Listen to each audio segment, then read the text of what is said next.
who's ready for the November repot with me and sit down and chat? Let's dive into it.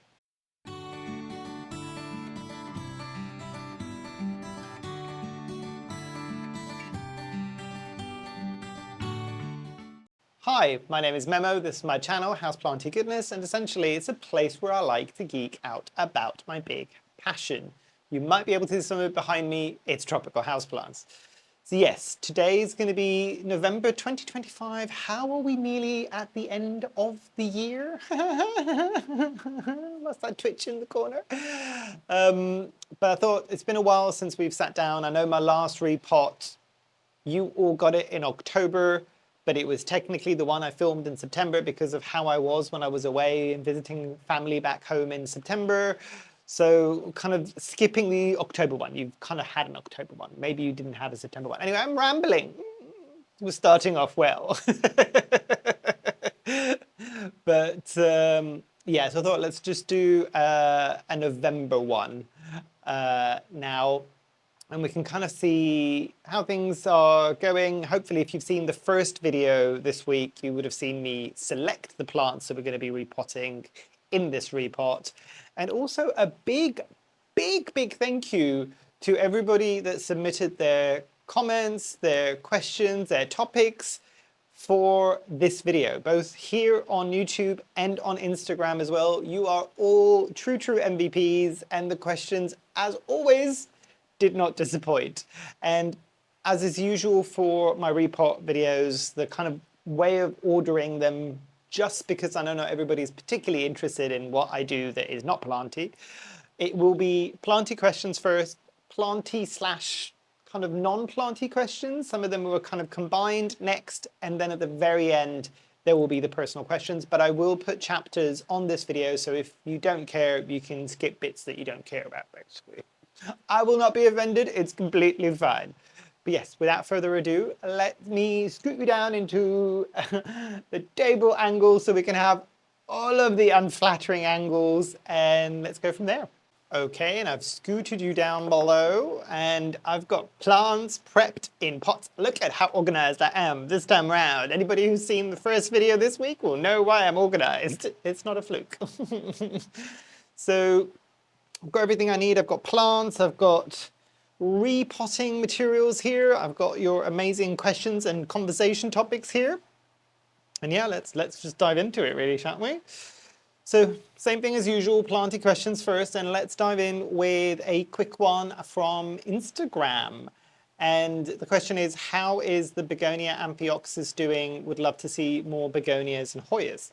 Funny you should say that. I remember seeing this question. So this is the begonia amphioxus from last time. And again, if you've seen the other video that I did, which was me kind of diving into my propagation box and the mess that was, a whole bunch more of the begonia amphioxus. And what I might do is, because there's so many roots in different places for this, I might actually repot that now as we're speaking, just to kind of get that in. Let me move the perlite into another vessel, because I'm going to need to repot in this. The perlite will make sense in just a second for one of the plants that I'm going to be repotting. Don't do what I just did with the perlite. Wear masks. Right, what soil mix will I use? So for those that are questioning, this is a half empty bag, the big bag of the Soil Ninja Anthurium soil mix. I've also got a Monstera and Philodendron soil mix, which is probably what I'm going to use for the begonia. I know it's probably not the right thing for it, but I like my begonias to be a bit on the airier side. And I've got some sphagnum moss, which is for the perlite, which again will make sense in just a second. But more begonias and Hoyas. Let me see if I can put some pictures here of, I'm trying to think around. So the begonia ferox, I think it's on its way out, even though it's still trying to push out some new leaves. I got all the leaves that were diseased off, but it's kind of like not happy basically. So that I think is not going to survive. The begonia melanobulata that I chopped back entirely that's still in soil there has got the tiniest little leaf, and I'll see if I can put a picture here. It's doing great. The one in the prop box is doing well, but it didn't have quite enough roots yet, so I'm going to hold off on that. Other begonias, the Sizemorii, the original mother plant has got a few leaves on it. I'm not even going to put any picture on that here because it's so bleak. I do want to find another one and replace that soon. Are those the only begonias that I have? Bavaromosa is doing a crazy things. I had to chop it back and put it back into the other propagation box, which is right there behind me, for more begonia Bavaromosa for next year. And possibly if I do another plant swap soon, I'll be bringing some cuttings of that because that plant is like a trooper for me. Any other begonias? I think that's all I've got at the moment. I need to like up my game for begonias again. I do really enjoy growing begonias. I don't think that many people do. Hoyas, there's still loads of Hoyas. The one that I can show you that's right behind me is, and I can never remember this is the Retusa. Thanks everybody for the suggestions. This is growing much happier now. So mealybag, get rid of the mealybag. Did I get rid of the mealybag? Kind of. But it's okay. It's a lot easier to get the mealybugs out of this specific Hoya because, I mean, it looks like grass, but it's doing well. Everybody that said it's a bit of a thirstier Hoya, wow.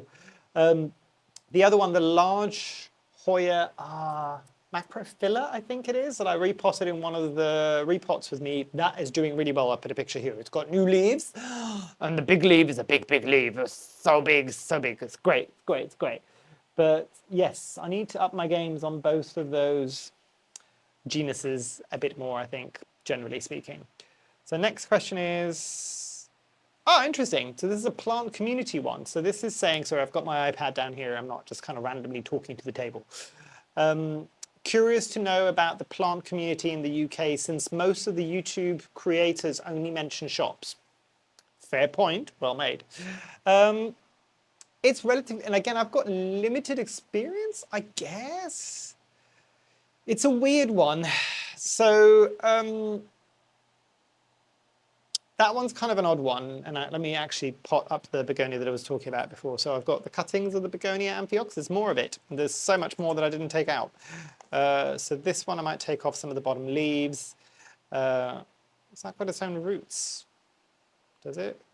No, it doesn't. Okay.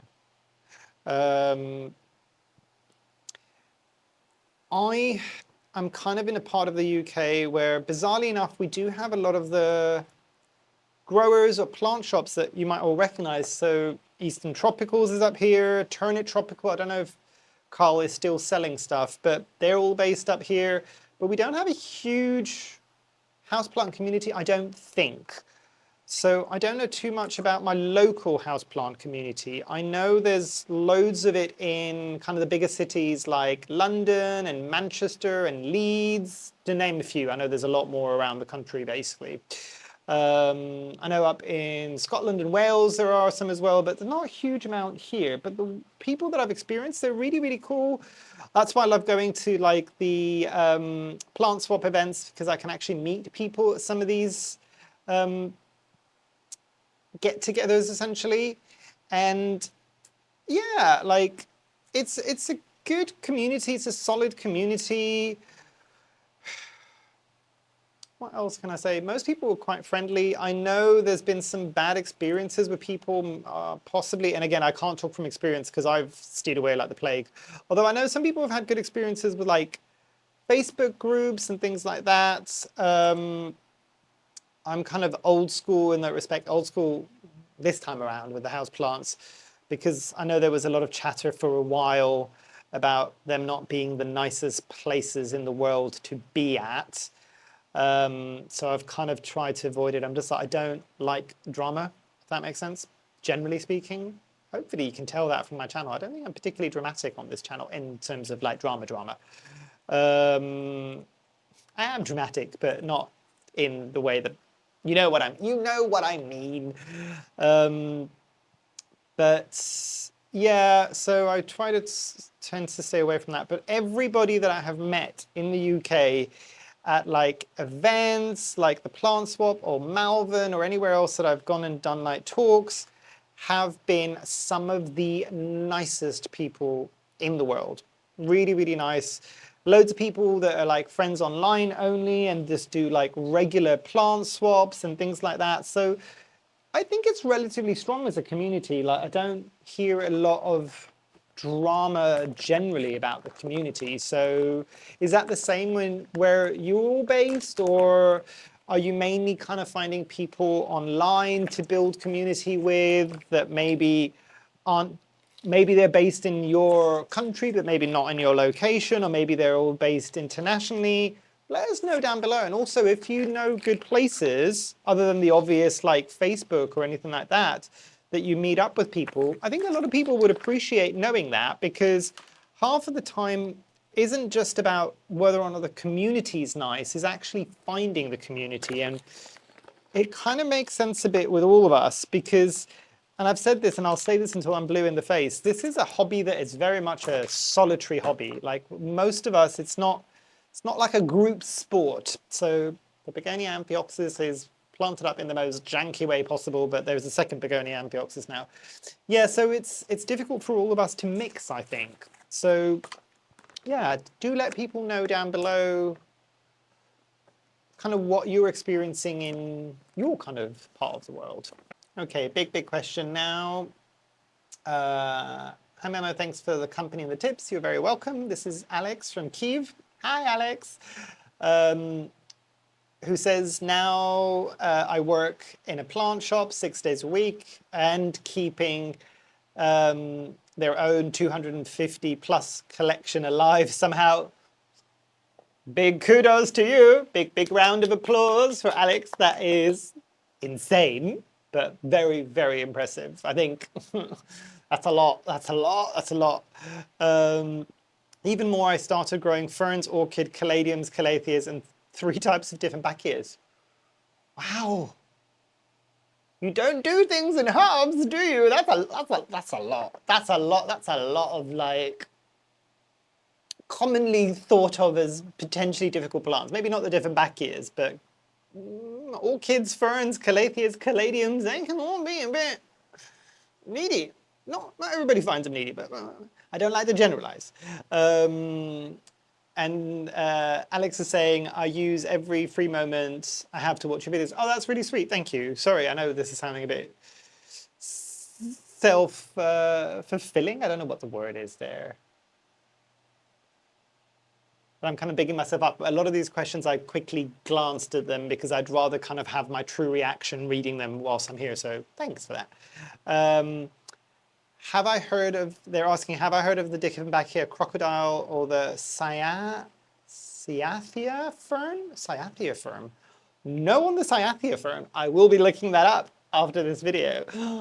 Oh, you are all so bad and so good at the same time for my wish list. You keep introducing me to plants I've not heard of. But Dickenbachia crocodile, 100%. I think I've owned, have I owned a crocodile? No, I've owned a reflector, but I've not owned a crocodile. But I do know the crocodile. It's very cool. If I'm not mistaken, it's not just got the patterning on the leaves, but it's got like this textural thing as well to it. It's got like flappy bits on the leaves. I don't know if I'm not describing that well. I know I'm not describing that well, but anybody who has got the Dickenbachia crocodile, can you confirm down below? That's what I'm seeing. It's got like, it's giving vibes, if anybody's ever seen the Epipremnum Shangri-La, similar to that, similar to like growths on the leaves. It sounds horrible. I'm not describing this well. I'm not describing this well. I'll see if I can find a picture and add it here. I'm sorry. Have I ever tried to grow any type of tree fern? Ah, so is the Cyathea, I'll put the name so you can see I'm probably mispronouncing it. Cyathea fern, is that a tree fern? I'm not aware of that one specifically, but yes, I have tried to grow a tree fern years ago in a very dry, very badly lit apartment in London. 3 guesses how well that went. So, but I am considering getting, because I think some of them will do okay in the UK as long as you cover them up a bit for the winter, and I cover up my bananas outside for the winter. So Next house that I move to, my forever home. This has not never been a forever home. People have been here for a while. No. That one I'm going to be getting more stuff to put into the ground because, for lack of better words, in that next house, hopefully I'm going to be putting down roots figuratively and literally. All my like fruit trees are going to go in. I'm going to get things like tree ferns that I want to try. So yes, I have grown it, and yes, I do want to do it again, but I haven't done it recently. When I'm saying I tried this, I was still in London, and I have not lived in London for just about a decade or just over a decade. Where the time has flown, I don't know. Probably 15 years ago. So I would love to try it again. Knowing what I know now, back then I think I can grow this. It looks pretty. Let's put it here and see what happens. As you can tell, it didn't go well. I know some people have had successes doing that in flats, but I've not. I'm not one of those people. Next question, another long one, and I'll start planting out this random anthurium that I have no ID for, and it will be known on my plant care app as anthurium no ID. So, so this was again from all of the plants, I don't need to keep saying it, were from that original video that came up this week, which was me diving into the mess that was my propagation box. So another planty and non-planty already. Oh no, this one came up off the list. Did I not like filter this list out properly? No, I think this one just snuck in. Right, let's have a look. So apologies, but there's going to be some non-planty bits in here as well. So, hi Memo, hi. This is from YouTube.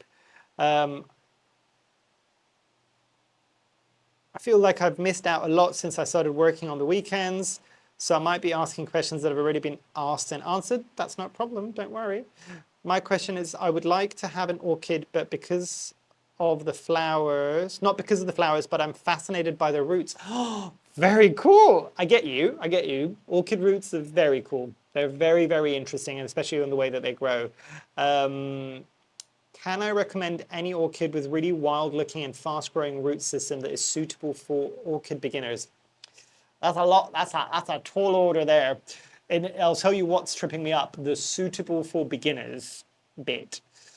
So I think, and let's put this into context. Let's put this into context actually, because I think you might be doing yourself a disservice there. Because if you watch my channel, I'm assuming you've got a fair share of houseplants, or at least you're interested in houseplants, possibly been caring for them for a while.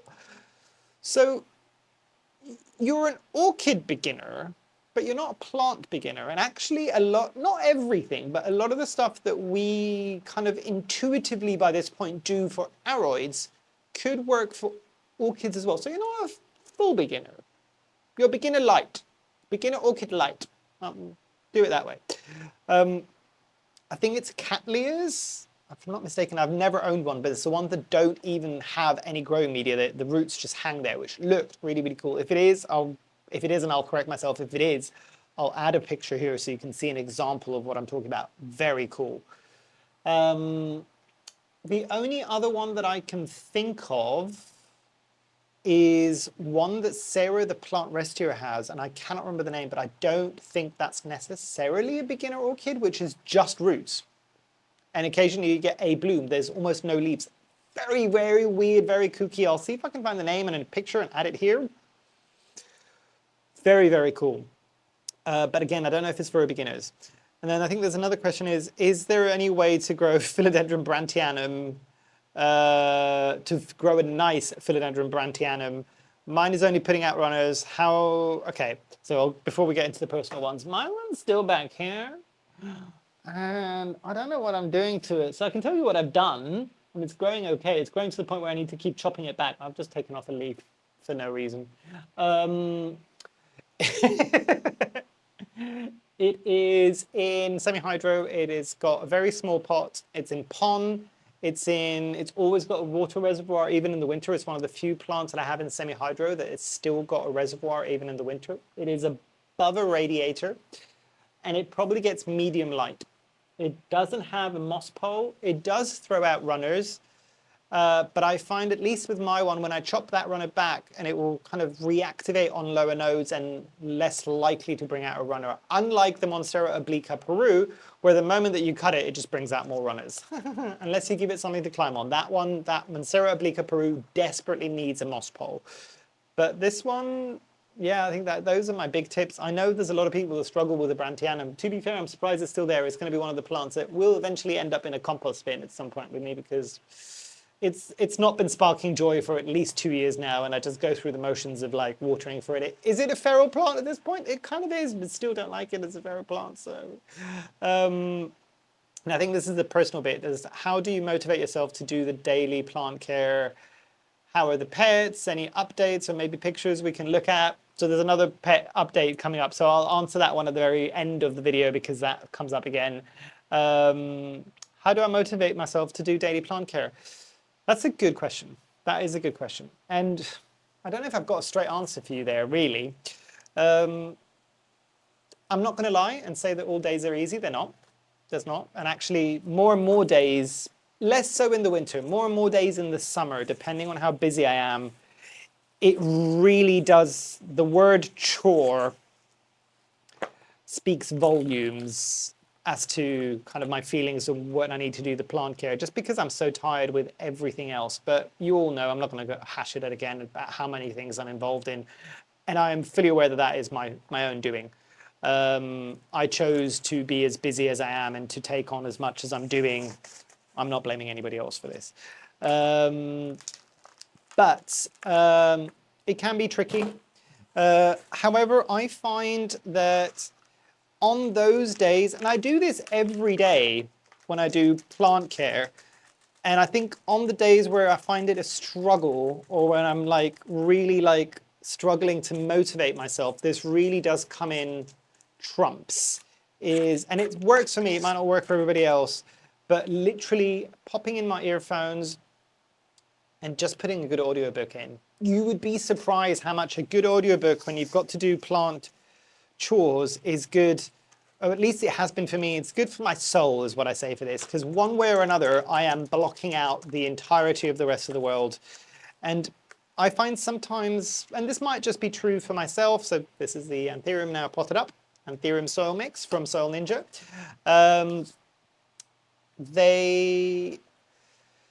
It's my me time, it's my downtime, and if I've got a good audiobook, it just means I can focus on that and just chuck through it a lot more.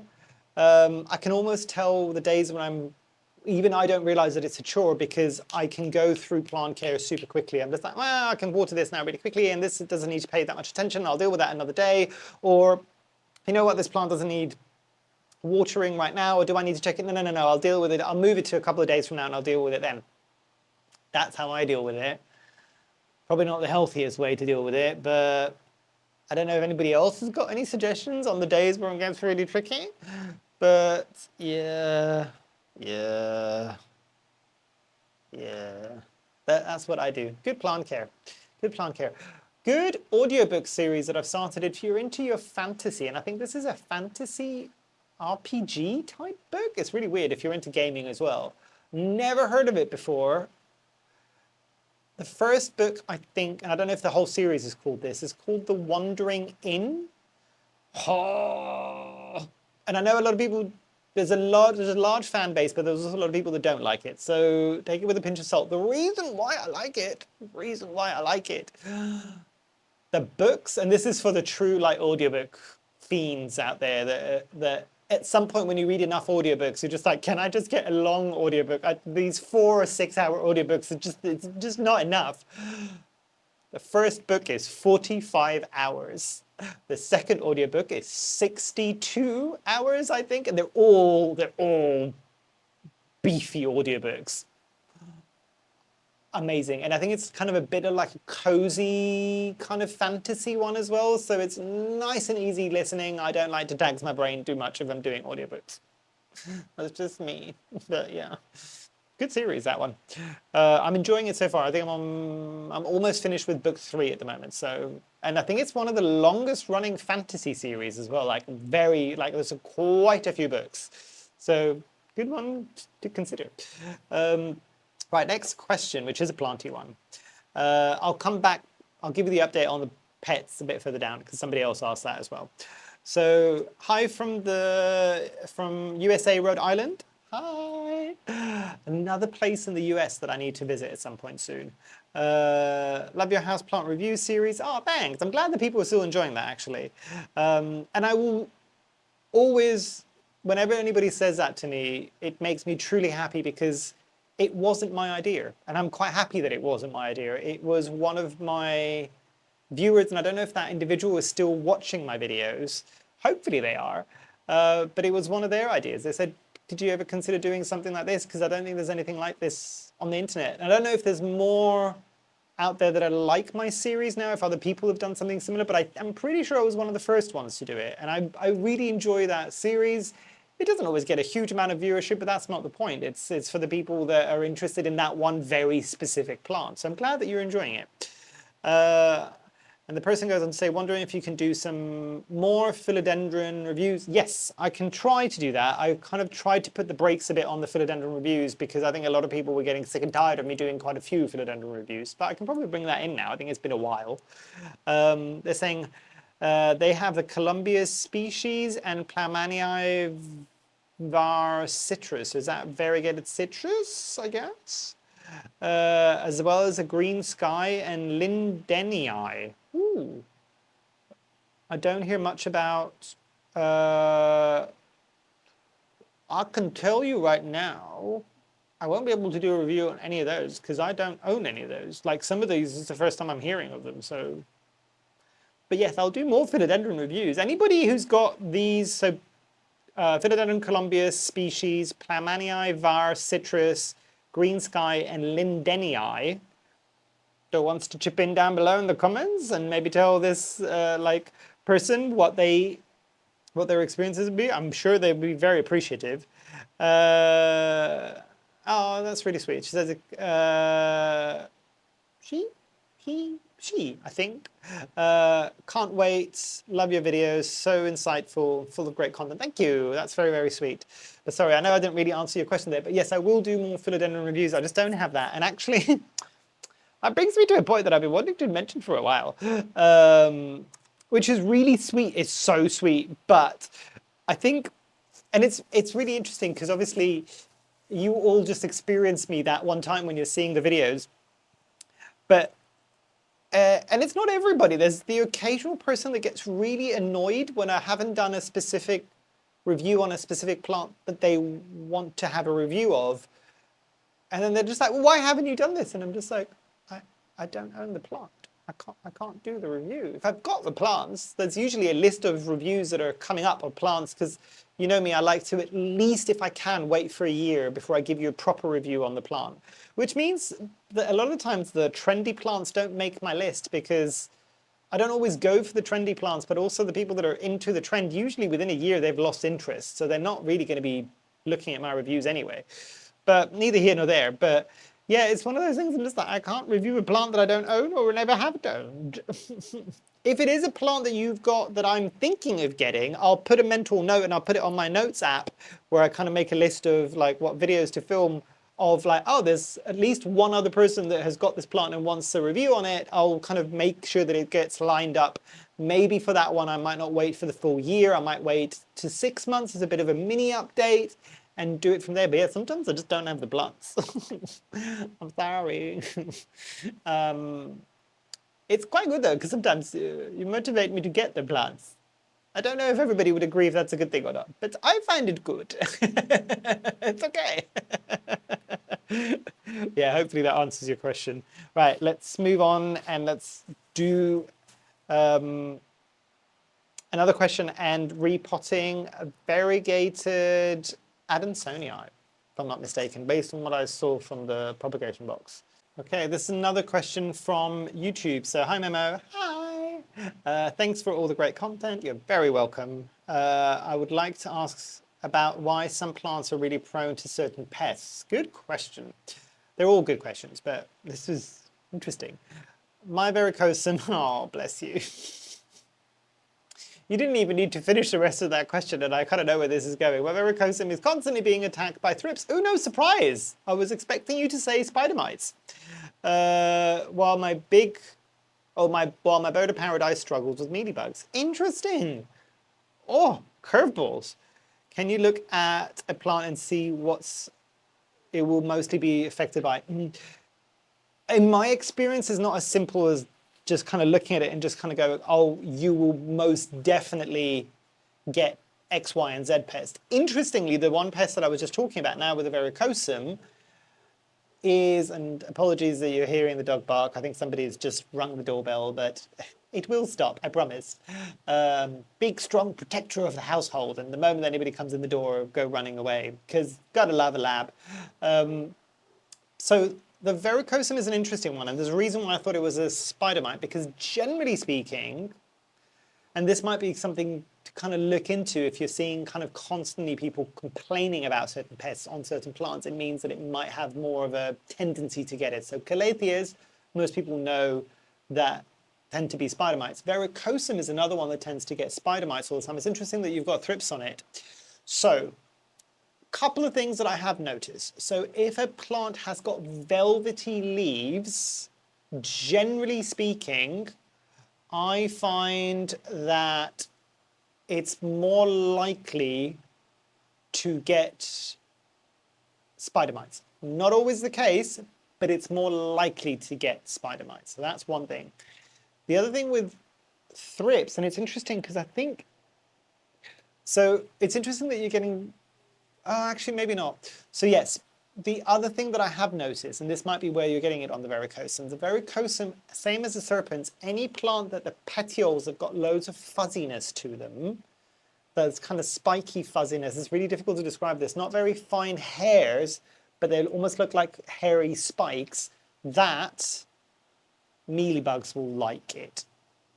But thrips that you're talking about there, it's interesting because thrips generally, in my experience, they like the slightly thicker leaves. So look at Verrucosum. Verrucosum has got very, very thin leaves. Very, very thin leaves for a philodendron.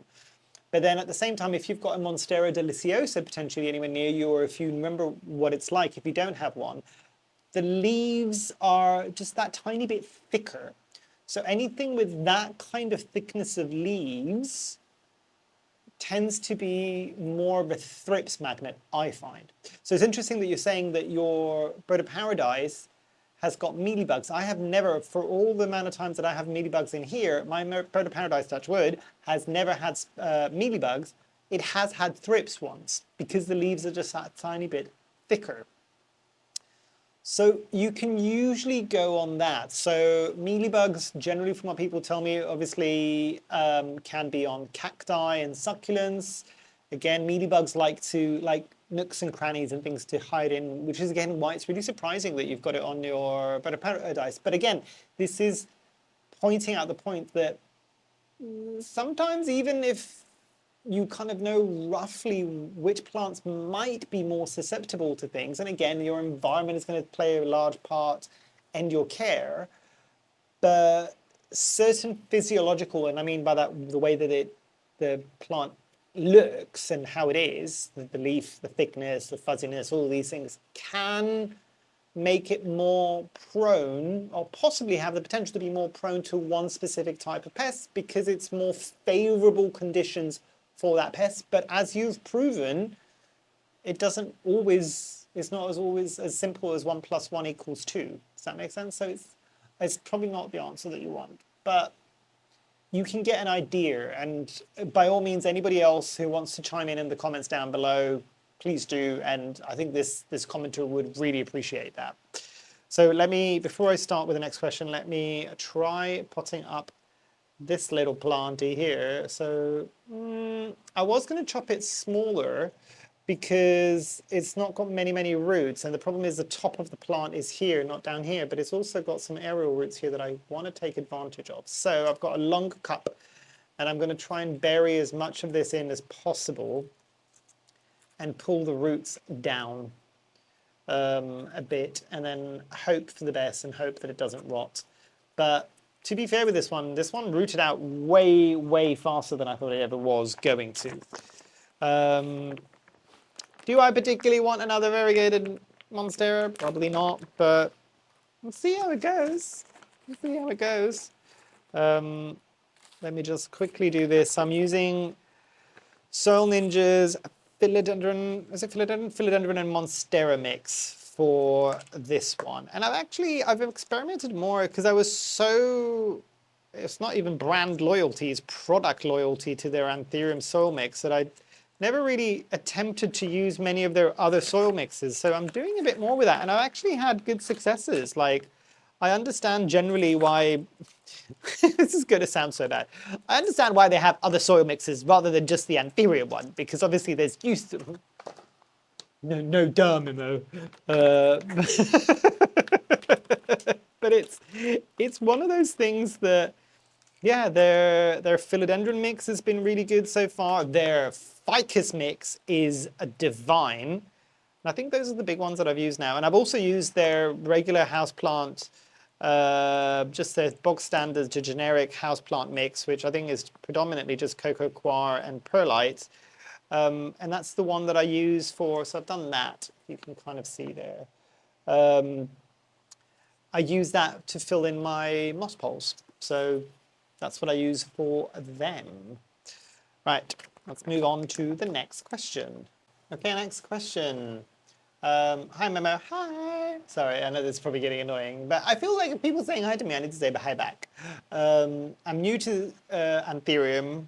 Would be great if you can enlighten me about why rock soil leca hydroponic system is better than Arrowed mix.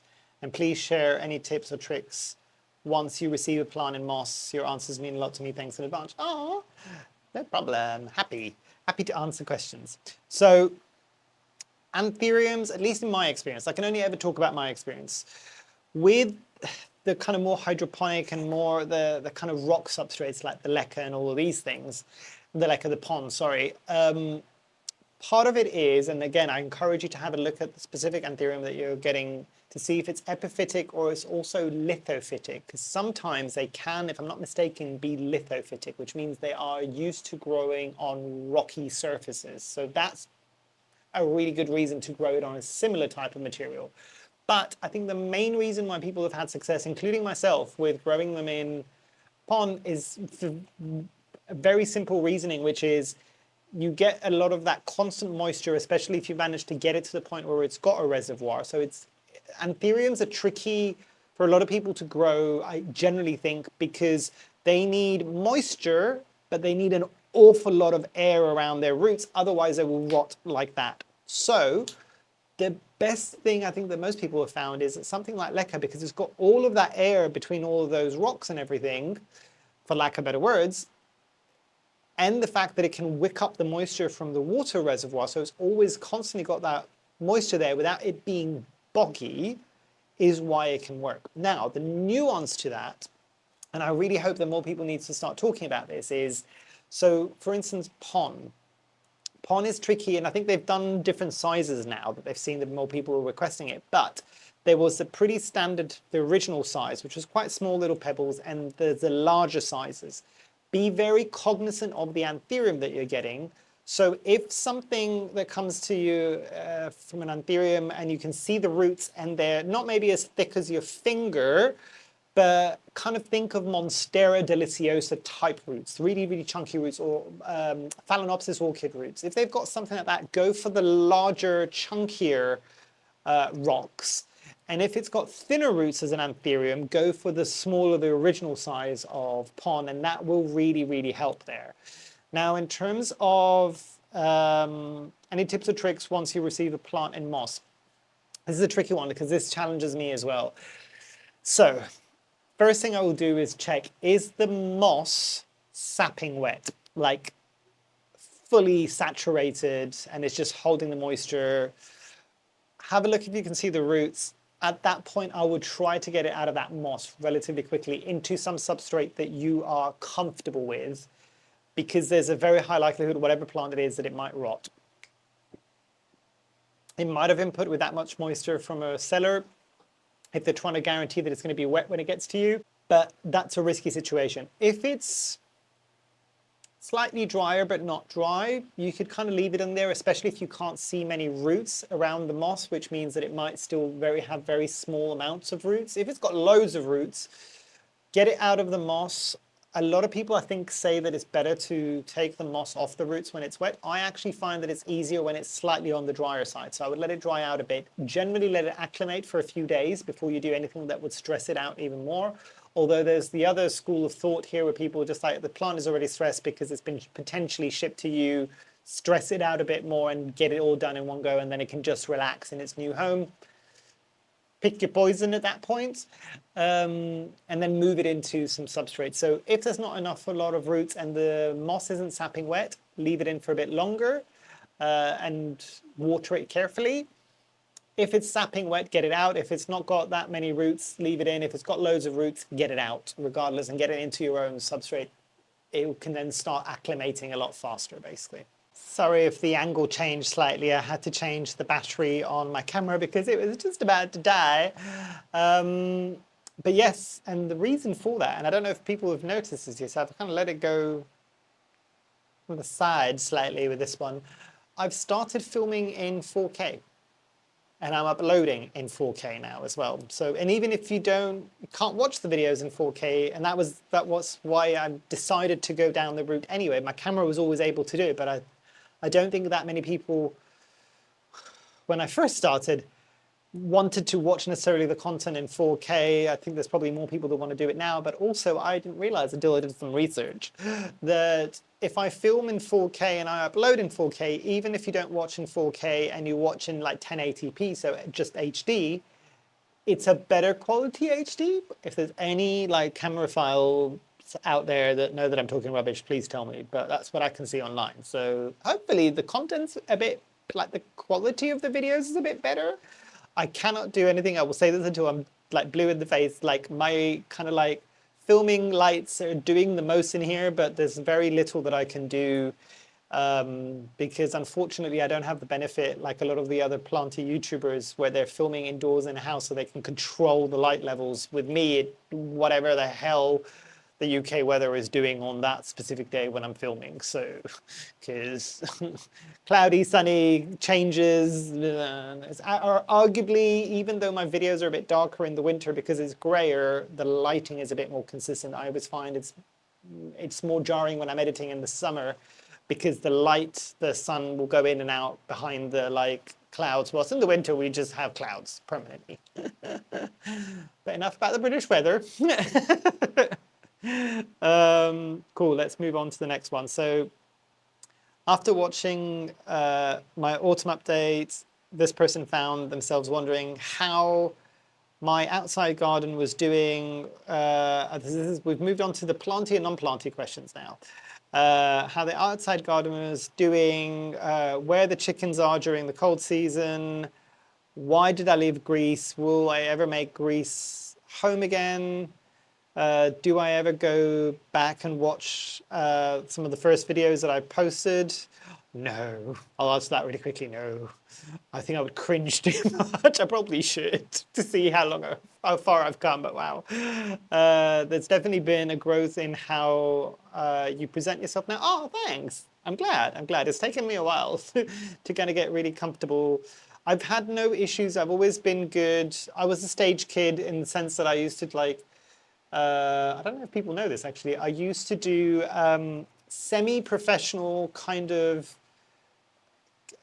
I don't think the word is contemporary, so street jazz kind of dancing. So I used to be part of a troupe and we used to do like events and clubs and all of these things. And I used to be part of choruses in kind of like uni productions of musical theatre. I love musical theatre. So I've never had a problem being on stage. And to this day, I still find it kind of weird. I'm just like, this feels like I'm talking to myself and I'm talking to a camera. And it's even trickier, I think, talking to some content creators, the ones that maybe didn't find it quite as tricky, because I thought I was making a connection there. I'm just like, so you didn't find it tricky. Have you ever journaled? Did you have a diary and all these things? And almost always the answer is yes. And again, I never had that because again, I found it really weird. I'm just like, am I just going to sit there and write my thoughts in a book? I don't understand. I don't know. Uh, so, and that is no shade to anybody that does that, by the way. I have immense respect and I wish I could do that. That's what I'm trying to say, but it made it more challenging. So, tangents. But it's good that you can see growth. I said, can you reflect on the growth and maybe talk about it? Hopefully that covers it, me being like very rambly. They love the videos and they think I am a truly genuine person. Oh, thanks. I try to be as much as possible. And thanks for being here. Oh, thank you. You've all been very, very nice in this video. Like, this is great. This is a really, really good set of questions and answers. They always are, as I keep saying, but you guys making me emotional. But let's go from the top down. So after so the autumn update, wondering how the outside garden is. And I don't know if this is just something that they say in the UK or if it's a global thing. I've not been doing outdoor gardening for too long, but it's being put to bed now for the winter. So it's just making sure that things are tidy, things are winding down. A lot of the trees have lost their leaves. A lot of the plants that are deciduous have dropped all of their leaves. The annuals are slowly dying off. It's a good time of the year in terms of like I can slow down a bit on that, and anything that's going to come back next year will, and any of the annuals, the stuff that is only for a year. I always used to get annuals and perennials confused. So no, perennials and stuff that keeps coming back year after year. Annuals and stuff that will only be there for a year, which kind of makes sense. Will get replanted, but doing well, doing well.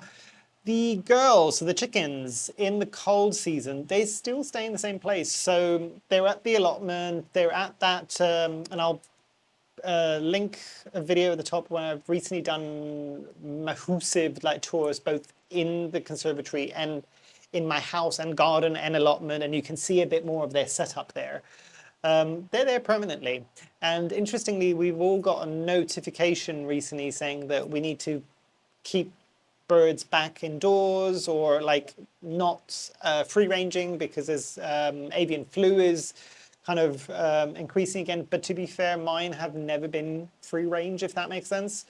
I don't feel it's right at the allotment, and especially because I know that there's another allotment near ours, which is part of the same area, and a lot of people that had their chickens just loose and the chickens and their roosters, and they're not meant to have roosters, and they would end up in other people's plots and destroy their plants. I want to be conscientious and follow the rules so we don't piss off people, basically. And by and large, most people have no issue, at least to my face. They have never said anything about the bloods. I'm sure there have been said things behind my back. None of them would dare say it to my face because I might have acclimated into the UK, but my blood is still Greek. And for the Greeks out there, you know what that means. But yeah, they stay there through the winter as well. They stay there through the winter. They don't get moved. The thing that will happen is the silkies that are much fluffier, they're not really waterproof. So, and you can then see how some of these breeds obviously have been bred by humans for reasons other than utilitarian reasons. So the fact that they've got fluffy plumage is something obviously that's quite pretty to us and we like it because they're nice and like a pet, but they're also not waterproof. Whereas most other chickens which have got the traditional chicken feathers, the water will bead off their feathers. This is to say that it's not a problem. The chickens can get wet. The problem happens in the winter is if they get wet and then it freezes, because that can freeze on them and I think could potentially kill them because it just makes them too cold. Most chickens, and I didn't know this when I was going into this, I've learned all of these things along the months. They run quite warm actually. So as long as you keep certain things standard, most of them will be completely fine. There's people and anybody who's watching me from colder regions of the world, like Scandinavia or Canada or anything like that, and you've ever had or have still got chickens and you want to chip in down below, please do. A lot of people, they might do a few things, but actually if you go for breeds that are okay in your region of the world, they should be okay to deal with your winters. Ironic enough, my chickens struggle more with the summer. They're more wet, meant for the colder weather. So, sorry, the point I was trying to make is in the winter, I just put some tarp, clear tarp so the light can come in. Because if you didn't know, chickens are solar powered. It's not about the warmth, whether or not they lay eggs, it's how much light they get throughout the day, much like plants, yeah? So some people will put artificial lights in their chicken coops to supplement that light, and it just means you get more eggs, and you get eggs in the winter as well. The problem that I find with that, and a lot of people as well, is it kind of forces their reproductive cycle to kind of pump out eggs really quickly, and then all you end up doing, if all you care about is eggs, is you get quite a few eggs in the first 2 or 3 years of the chicken's life, and then they've run out of eggs for the rest of their lives, and you've got a pet or you've got dinner. To be clear, my pets, to be fair, the chickens are pets at this point. They would never, and again, there's no shade on anybody that does this, I just can't do it. I'm not quite at that stage of being a farmer. None of the chickens are going to become dinner, if that makes sense. The eggs, yes, but when they stop laying, they will just become pets at that point. I would find it exceptionally difficult with the 5 chickens that I'm kind of attached to now to slaughter them and then eat them. So I'm going on massive tangents here because I know somebody else is asking about this as well, so I thought I'd kind of give a bit more. Interestingly, your question in terms of what happens in the cold, the thing that they say you shouldn't do is bring the chickens into a warm environment. If it's going to get really, really cold, see about making their environment a bit warmer rather than bringing them into like a house or a basement or something like that for a few days and then moving them back out to the freezing cold. Their body adjusts really quickly. That can then cause problems to their health or even potentially death of them being in the cold and being in the warm for a few days and then going back out to the cold. They lose that, they're not hardened off to it anymore. So actually just leaving them to do their thing is usually okay. So yeah, it's tarp for the winter for the silkies, but other than that, they're there and they're really, really happy actually in the winter. Why did I leave Greece? It's a simple answer. I came here to study. I then did a second degree, I opened my own business, and I ended up staying most of my life is here at this point. Will I ever make Greece my home again? Truthfully, I don't know. I tried. I had a successful business here and I closed it down because for the first time in my life, I got homesick and I wanted to move back to Greece, and this will resonate with a lot of my Greeks. I went to Greece and I had to deal with a lot of the public sector there. For the Greeks, to demosio. That put me off ever moving back to Greece, at least anytime in the future when I'm still working. Would I maybe consider moving back to Greece as a retired person where it's a bit warmer and the weather is generally a bit better and everything's a bit less stressful and stuff like that? Yes, very much so. And it's a shame because I wouldn't mind moving back to Greece. It's just I've got used to the way that things are run here. And every time I go back to Greece, and again, this isn't necessarily a bad thing. There's a reason why the Greeks and a lot of the Mediterraneans live for as long as they have. And I've always had this conversation with my parents is, how are these people living as long as we are? Because there's a lot of Greeks and Mediterraneans, they smoke like chimneys, they can drink a lot, they drink an awful lot of coffee. And I think my parents just kind of turned around and said, have you seen any of these people stressed? And I'm just like, generally, no. Not to the same level as I'm seeing a lot of like the northern countries being permanently stressed. And I'm just like, oh, that's why there's obviously other factors as well, but I'm just like, that obviously contributes. So at the moment for me, Greece is a lovely place to visit on holiday, but to live, not right now. Not right now. And it's a shame, as I said, it annoys me. I would love to move back, but that experience really soured it for me, unfortunately. Also, the other level of that is when I closed the business in Greece, before I was even debating moving back to the UK at that point, I did debate about applying for jobs there, but I've been away from Greece for so long that my verbal Greek, when I'm there for like a day, you can't tell that I'm living in a different country. I might have a bit of a Cypriot accent on the odd occasion, and as a lot of Greek people would love to remind me of. But I can slot in by quite quickly. But because I don't ever read anything Greek here, and I don't like write anything in Greek here either, and I've been here since 2002 now, if I ignore the 1.5 years that I went back to Greece for. That's a very long period of time. And because I was there for that 1.5 years and I had to go to the public sector and sign things or read things, and I just felt really self-conscious because I'm just like, because I've not read in Greek or written in Greek for such a long time, I feel people look at me going, why are you taking so long with this? And I'm just like, because I feel like I'm 5. It's taking me longer to read in Greek again and write in Greek. And I have to really think about it, whilst in the language that you deal with every day and you read and write and talk and listen to every day, it's second nature. It becomes, it's just like, oh wow, this is like a second language for me now. I really need to think. So for all of those reasons, not at the moment. So that was a very, very long interlude there for you. I think that was everything. I think I've covered everything. Another question is, hello from Texas. Hi, Texas. Texas is definitely a place I need to visit.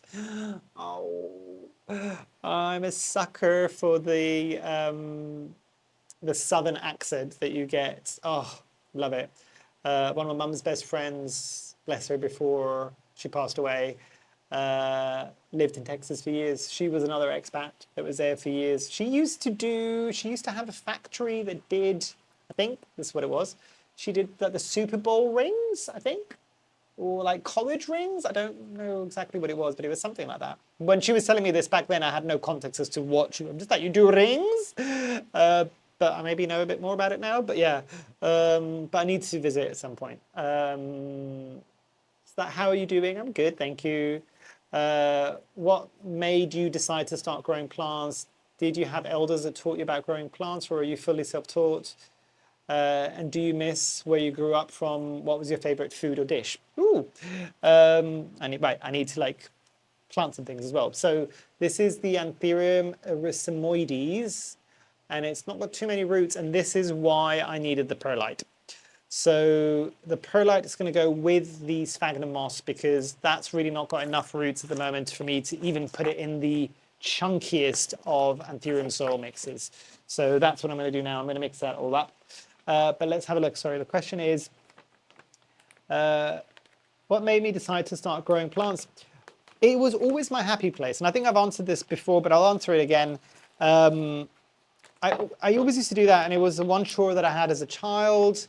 And my house, that answers the other question. I got taught a lot of the early basic stuff from my mother and my grandmother, who were really into plants. Still are, by the way. My mother was so excited when she came to visit me finally here, because she's just like, oh, I can see your plants. And I'm just like, yes, you can, look. That was a very much a full circle moment there. But I got taught for them, but I did it was my chore as a child. And that's kind of how I started, really. I got back into it again a bit when it was my first degree, and one of the closest people in my life at that point, I kind of stopped it. I don't know why, life got in the way. I didn't have that many houseplants, nothing like this, obviously. I was being a bit stressed about something a few years back now, 7 years ago, I think, when I started this again. And they said, oh, it's nice. I kind of picked up a couple of plants and I was really kind of getting into it. And they were the ones that are just like, we were always surprised when you stopped because you seemed so alive when you were with your plants. And it was that light bulb moment. And I'm just like, and this all happened afterwards. Sometimes we think we know ourselves well, but sometimes you need somebody else's eyes to kind of point out something that's glaringly obvious to everybody else but yourself. Does that make sense? That was one of those moments for me. What was the next question? Do I miss where I grew up from? Yeah, this follows up for. There's a lot of questions actually about about back home, and this I think I remember when I was briefly looking at it. I do miss back home. I miss my family. I dearly miss my friends that I've got there. I've got some very, very close friends in Greece, and I can give you a bit of spice here. And if anybody sees this from friends that I used to have back in Cyprus, I'm kind of sorry for what I'm going to say, but I'm kind of not at the same time. I left Cyprus when I was very young. I get it. But I also had a lot of very close friends when I was in Cyprus. And there was a point when I used to go back, and I don't go back to Cyprus for this reason. There was a point where I used to go back to Cyprus and I'd have to reach out to people and tell them, look, I'm coming, and it would always be a chore to try to get to see people. Like I was kind of interrupting their daily life. Obviously, I'm not there. I'm not part of their lives. I can appreciate that. But it became harder and harder and harder. And I'm just like, oh, I don't know, because people, maybe they don't want to see me. I didn't feel welcome anymore. And then the same thing when I left Greece to come here, I saw the stark difference from my Greek friends. Because my Greek friends will message me whilst I'm out here, as will I with them. They'll ask how I'm doing. They get really excited. They make plans. They'll organize themselves when I'm coming because everybody wants to see me and kind of catch up. And we pick up exactly where we left off, like nothing has happened. That has not been my experience with Cyprus, and it's a shame, and it saddens me. I wish it was different. I wish I had more reason to go back to Cyprus. When relatives now are just like, you never come to see us, and I'm just like, I've only got a handful of relatives in Cyprus that are still alive. So, and when the grandmothers were there and they were on their last few years, I made an effort to go and see them, because one died when she was 97, the other one died just after her 100th birthday. So I'm just like, how many more times am I going to get to see the grands? So I made an effort, but after that now I'm just a bit like, I'll come and do what? Because Cyprus doesn't feel like home at all anymore, because I don't have anybody there to make me feel like it's home anymore, if that makes sense. And it's not a shade, not all Cypriot people like this. Maybe it's just the people around me. And you could say, and I will admit this as well, it's a two-way, it takes two to tango. Maybe I didn't make enough of an effort with some of these friends, and they stopped making an effort with me because I wasn't making enough of an effort. It's not just on them, it's not just on me, basically. But yeah, I miss Greece a lot more and my friends there than I do my Cypriot friends. I would love to change that. I really would.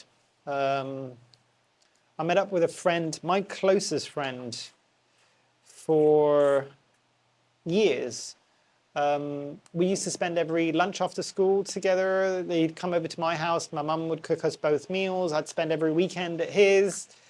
Closest of closest, bestest of bestest friends. That's my epitome of what my best friend was. That one hurt the most. There was a couple of people that I was very, very close and I've known since elementary school and the first few years of high school. Those hurt more than the average random kind of friends that I had, because same thing. To be fair to him, he did come and see me when I had my patisserie in London, I think just because he happened to be around. And I closed down the shop as well, and we went back to mine with my flatmates were all there as well, just to catch up. It was so awkward. It was so awkward. And it's part of life, but it was so awkward. Like, we had nothing to say to one another, because our lives have changed so much and we've not been in each other's lives or have made any real effort. As I said, I'm not blaming just my friends, I'm blaming me as well with this. But yeah, I miss Greece, if that makes sense. It's a very long way of me saying that. And do you miss where you grew up? I said that. What's your favorite food and dish? Oh, so many. So many.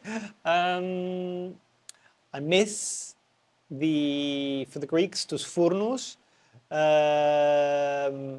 which for the non-Greek speakers, the bakeries that are literally on every corner.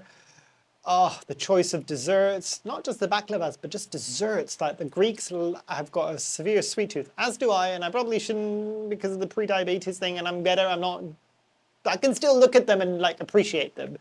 But like loads of things, like there's, I'm not going to go for the obvious ones that everybody would do, like the spanakopita, which is the spinach pies, or the doropitas, which is the cheese pies, the souvlaki, the kebabs, or the gyros, the doner kebabs.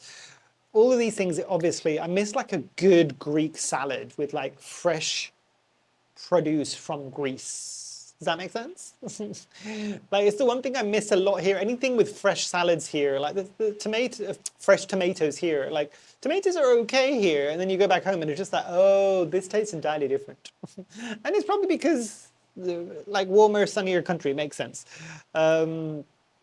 But like stifados, I miss little slow cooked stuff. Lajano dolmades, which is like it's almost like a meatball wrapped in a cabbage leaf, and then it's like drizzled with a lemon and egg sauce. It's very difficult to describe. Macaroni to forno, which is like a pasta bake thing with bechamel. That's really nice. These are all comforting foods. By the way, I make most of these things. It's just there's a reason why we all like these as children, and we don't realize this until we're all adults, because it takes forever to cook. Forever to cook. So yes, I miss a lot of dishes. But, oh. I do cook a lot, so I try, if I ever miss something that I can make here, I'll try to make it here, basically. Next question is that the last one that was planty and non-planty? I think all the rest of the questions are all non-planty. So another YouTube question. Curious, because this person is an expat themselves, though not as far away from their family as I am with mine. They're Dutch and they're living in Germany. Why, when, and how did you end up living in the UK? I'll rehash it really quickly. So, why? University degree. When? 2002 is when I kind of came over, and the UK was always, maybe this thing is something I haven't touched on in the past. I learned English back home before I learned Greek. I went to English kindergarten, and my parents were because this was back when it was in Cyprus, because Cyprus is very connected, because it used to be a colony, a British colony. They've still got strong ties to the UK. If I'm not mistaken, Greece has never had that tie to the UK, but there's always had better connections with the US. Also, for anybody that's ever questioned this, why sometimes my accent will be more British and some words or some things I say might sound more American, is even though I went to an English nursery, my parents were always just like, you need to be taught by a native English speaker, and I always did. And I'm living in the UK now, and I did boarding school in the UK many years ago for like just a year. I used to have a posh Surrey accent. I don't anymore, which is why I always find it quite entertaining when I talk to Claire, you know Claire, and she lives around where my boarding school used to be, so there's always like kind of bits that we can kind of talk about. But the other thing with that is, like, when I went back to Greece to do I did the international baccalaureate. Baccalaureate. I can never pronounce it properly. Didn't do it in French, I did it in English, obviously. For the Brits, it's the equivalent of the A levels. The Americans, it's the last 2 years of high school. I can't remember what exams exactly you guys end up doing. I should know this because the school that I went to was an American school, and that's the point I'm trying to connect here. It wasn't a British school. There were some British schools in Greece as well. So all the teaching that was done there, it was American English, not British English. And I picked up a lot of bad habits, according to a lot of my British friends, because some things, like, what's the obvious one? I will never call an aubergine over here. To me, it's always an eggplant. So it's certain things like that I will default. But on the flip side of that, I will never call rocket arugula. So it's a weird thing. It's a weird thing. And I do apologize. It might not make sense to everybody, but it does in my head because messed up. But because of that strong connection between Cyprus and the UK, it was kind of always known that my parents were just like, you're going to go to university and you will go to the UK to study. So it was always a thing that was going to happen. Am I okay with that? I'm okay with that. I'm okay with that. I've always had strong connections to the UK.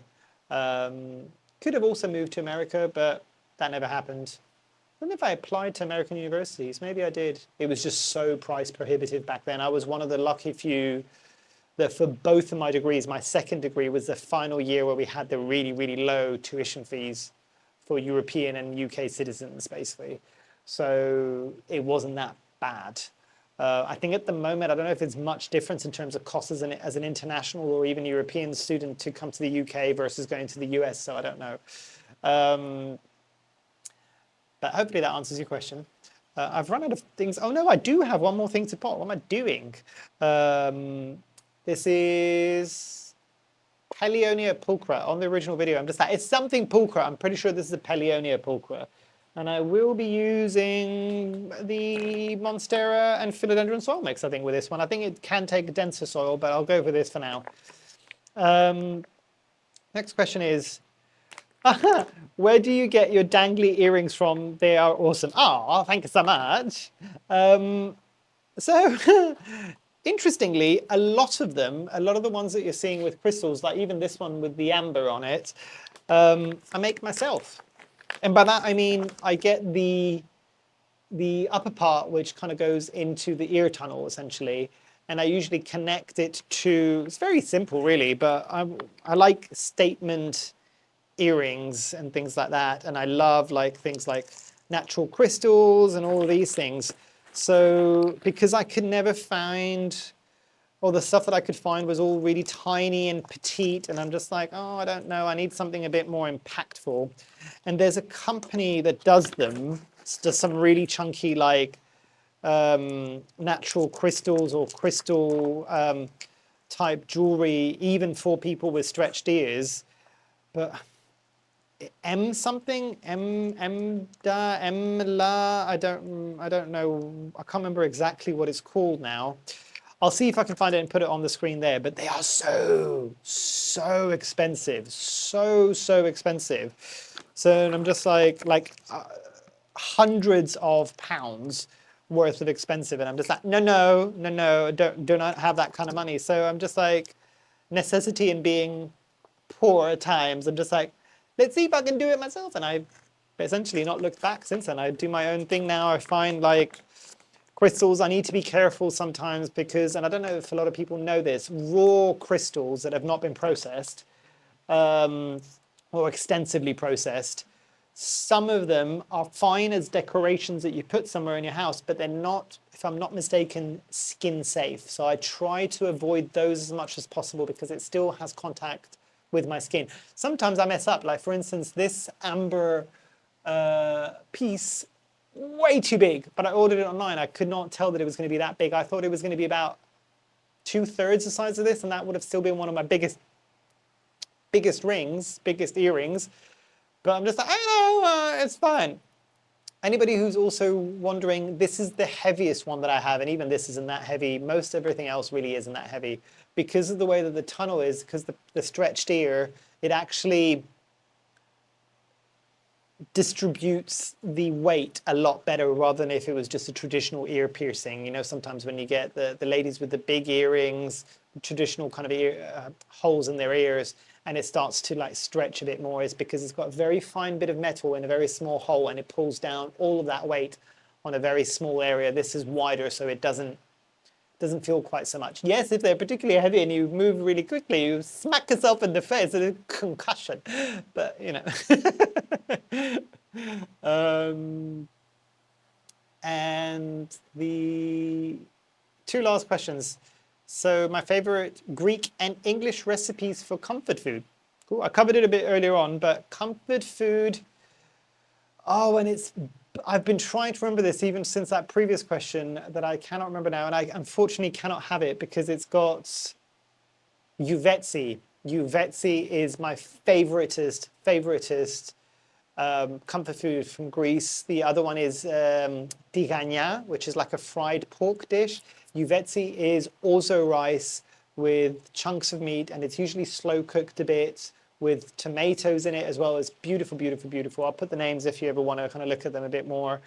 And then English, a good like chicken roast is fantastic. Pork roast, I love. Anything to do with pork, I love. And this is something maybe you don't know or need to know about me, but because I kind of grew up in Cyprus and Greece to a certain extent, there's a lot of pork dishes. Cyprus even more so because back then the beef has never been particularly great, and Cyprus is a very arid country. Chicken, I think it's something to do with how the feed that they give to most of the kind of mass-produced chicken there, and it smells a bit as well. So the only meat that was kind of passingly quite good in Cyprus was pork. So we ate a lot of pork in my household, and so I quite enjoy it. Greece has quite a few pork dishes as well, not for the same reasons, but they do have quite a few pork dishes. And I've somehow ended up in a group of friends now. Everybody around me either doesn't doesn't like it, cannot tolerate it, or for religious reasons cannot have pork. So I never make pork anymore because I'm very Greek and Italian in the respect that I've always got people coming around and feeding them. I'm very much a feeder. But because I need to make dishes for everybody, I very rarely make any pork. So, and for many, many years, a lot of my flatmates, the smell of pork and bacon specifically used to make them want a dry heave, essentially. So they did not like the smell of pork or cooking pork. So there's a running joke now, whenever we all go out for meals, they all look at me, and especially if it's a roast, if it's like in the UK, you've got like a chicken roast, a beef roast, or a pork roast, usually everybody just like, do you want the pork roast? I'm just like, yes, I'm going to be getting the pork roast because I can have it myself, and I also don't have to subject everybody else to cooking it. And then, so yeah, like a roast would be good, and something that I have at least once a week in this household is, and it's so simple, is bangers and mash. And for the people that are not from the UK, it's just sausages with mash and gravy. It sounds really simplistic. Before you judge, have it. They need to be UK or British sausages, because sausages are very different around the world. And I get why sometimes it might jar a few people, but very, very cool. Very, very cool. So those are my kind of comfort foods. And the last question, tell us more about your pets, which is linked to one of the earlier questions. So let me give you a bit of a rundown. Let's start with the lizards. So Drusilla might finally be breaking brumation. And again, just a refresher, brumation in lizards, or specifically bearded dragons, is something like hibernation, but they don't fully hibernate like plants, like animals that hibernate, if that makes sense. But they go away and they rest for a while, and they might come in and out on occasions. But that's the difference between true hibernation. True hibernation, they're done, and then they come out at the end of it when the season changes. So she's come out a couple of times now, which I think she's ramping up to come out for the winter. She's really weird, and I don't know whether or not they say that it's like an internal clock, because they're originally from Australia, which is the southern hemisphere, and some of them apparently are because they've been bred commercially here for so long that they're used to like the northern hemisphere. I did not get one of those. I got one of the ones I think is still set to the southern hemisphere, because usually in the middle of the summer she's just like, oh no, it's winter, I'm gonna go and brumate now. So she goes away, like now, she's been out since middle of July, basically, she's been brumating. And usually around now, when it starts to get cold and it's fully winter, like December time, she comes out of brumation. So she's going to come out of brumation at the moment. Before anybody who's got reptiles tells me this, I've even adjusted, because her lighting and her heat lamps and everything like that is on a smart plug. I've done it so that it replicates what's happening outside, so that maybe she kind of synchronizes to this. It's not happened. She's fine. It doesn't hurt her. It's okay. So she's about to come out again. Spike, the crested gecko, is just crested geckoing. He's living his best life, and like he's always very, very inquisitive, because we used to all sit and have meals next to where his enclosure is. But since I now have like a kitchen diner area, it's nowhere near him. So every time anybody goes by, he's just like, can you sit with me for a while? You used to sit here daily. And I'm just like, oh, I feel sorry for you. So the next house, I'll probably move him somewhere that he can be a bit around humans a bit more. He seems very social for a crested gecko. Duke's doing really well. Duke's doing really well. His stomach and everything has all sorted itself out after the debacle that happened with his surgery earlier on in the year. Duke is just being Duke, and yes, there's certain choice words that I could use to describe him. Anybody that's had a lab that gets annoying at time can understand what words I would use. But no, he's golden. There's no problems with him whatsoever. He seems to be enjoying life. And Duke, I think, for lack of better words, and hopefully this will make sense to some people, he is the epitome of a himbo. It doesn't take very much to make Duke happy. So generally, he's very happy all the time. So, which is good. So that's Duke. And the girls, as I said earlier on, they're doing all right. Slowing down on egg production at the moment. They're all happy, healthy. Finally, it's got cold enough and the days are shorter. So one of the silkies, who is permanently broody, has stopped being broody now. I think that specific chicken this summer was worse than any other summer. She went broody from about April till the end of September, roughly. I would say 12 times minimum. I'm just like, dude, enough. So yes, the silkies are known for being broody. She is one that when I move to the next house, there will be some fertilized eggs that will be coming over, and she will finally get her dream to become a mother one day. When she's broody, I'll slip some eggs underneath her and she can hatch them and raise some young because I'll have more space. There will be more chickens that we're planning to be purchased anyway at that point. But yeah, I think that's everything. Sorry, I'm kind of looking at this as a very long video, especially considering that I've also had to change the batteries halfway through. But yeah, let me know. Let me know who got to this stage of the video down below. So as I said, thank you so much for the questions. They were absolutely amazing. I always get blown away, and I always find it really interesting because it's just I don't know how you all come up with some of these questions as well. I'm just like, that's really cool. It makes me kind of pause and think and yeah. And it was really sweet as well to see this time around that there was quite so many kind of living away from home questions as well on the personal side, away from family, away from the country that I was kind of born and raised, and kind of everything that goes along with that. I see all of you who are making comments that you're very similar, and I think to a certain point, a lot of people around the world now, we're all such a global community, there are going to be people that are going to be distanced from family, and it can be good and it can be bad. It just depends on the situation. But hopefully you've all enjoyed the repot. I'll hopefully be doing another one sometime in December, just before the holiday season. And yeah, hopefully you've enjoyed. Hopefully I shall see you here soon. And I truly hope that you have a great rest of your day. Thanks. Bye.